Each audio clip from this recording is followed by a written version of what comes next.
వీళ్ళు అసలు అర్థం కారు. చదువుకు సింబల్ ఆడదంటారు, ఆడపిల్ల చదువు మధ్యలోనే ఆపేస్తారు. డబ్బుకు సింబల్ ఆడదంటారు, పట్టు చీర కావాలన్నా మొగుడినే అడుగుతుంది. ధైర్యానికి సింబల్ ఆడదంటారు, మగాడి తోడు లేకుండా ఒంటరిగా నడవలేదు. మొత్తం భూ ప్రపంచాన్ని ఆడదాంతో కంపేర్ చేస్తారు.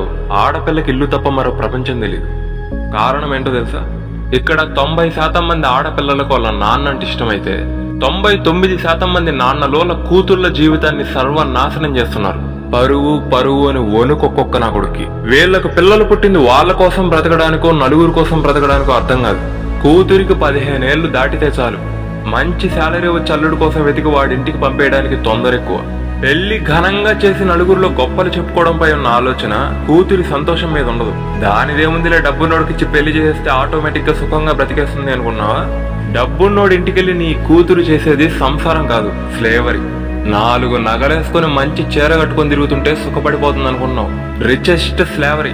ఇన్నేళ్లు స్వేచ్ఛ లేకుండా ఇల్లు అనే పంజరంలో నుండి ఇప్పుడు ఇంకా ఇరుకైన పెళ్లి అనే పంజరంలోకి ప్రయాణం. దానికి మళ్ళీ సెలబ్రేషన్లు.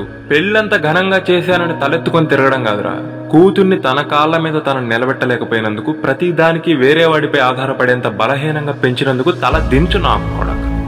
ప్రతి ఆడపిల్లకి మొగుడొస్తాడు, రెక్కల గుర్రంపై తీసుకెళ్తాడు లాంటి ఆశలే ఉండవు. తన రెక్కల గుర్రంపై తన స్వేచ్ఛగా తిరగాలనుకునే ఆడపిల్లలు కూడా ఉంటారు. ఆడపిల్ల మగాడు అని పార్షియాలిటీ చూపించుకో. మగాడు బయట తిరిగి ప్రపంచమంతా తెలుసుకుంటున్నాడు, ఆడపిల్ల ఏమీ తెలుసుకోకుండా బ్రతికి చచ్చిపోతుంది. ఇంకేమైనా అంటే ఆడపిల్ల బయట తిరగడం మంచిది కాదు అంటారు. బయటకెళ్తే వాళ్ళు అది చేస్తారు ఇది చేస్తారు, జాగ్రత్తగా ఇంట్లోనే ఉండు అని కాదు చెప్పాల్సింది. ఎక్కడున్నా మన ఫ్రీడమ్ ని ఎవడొక డిస్టర్బ్ చేస్తూనే ఉంటాడు. మక్కలెరగదాన్ని ఎంత బలంగా ఉండు అని చెప్పు. మగాడితో సమానంగా పెంచు.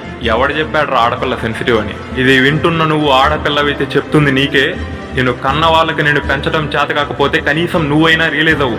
ఆడపిల్లనైతే సున్నితంగా పెరగాలా అని క్వశ్చన్ చెయ్యి. అలా కాదు ప్రతిదానికి ఏడుస్తుంటా, మా నాన్న ఏది చెప్తే దానికి తల ఊపి, ఎవరిని చూపిస్తా నెల్లి పెళ్లి చేసుకున్నాడు, ఇంట్లో బట్టలు ఉతుకుతా అంట్లు తోముతా అంటే ఉన్న ఒకే ఒక్క జీవితాన్ని నాశనం చేసుకుంటావు. అలా ఇరుక్కుపోయిన వాళ్ళ జీవితాలు చూడు ఒకసారి.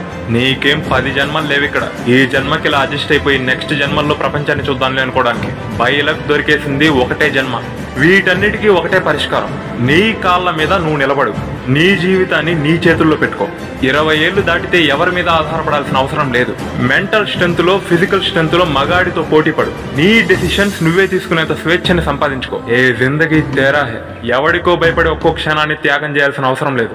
ఇంకో ఆడపిల్ల ఎదురైతే కూరల్లో ఉప్పు ఎంత వేయాలి, బట్టలకి ఏ డిటర్జెంట్ వాడాలి, ఇవి కాదు మీకు ఉండాల్సిన డిస్కషన్స్.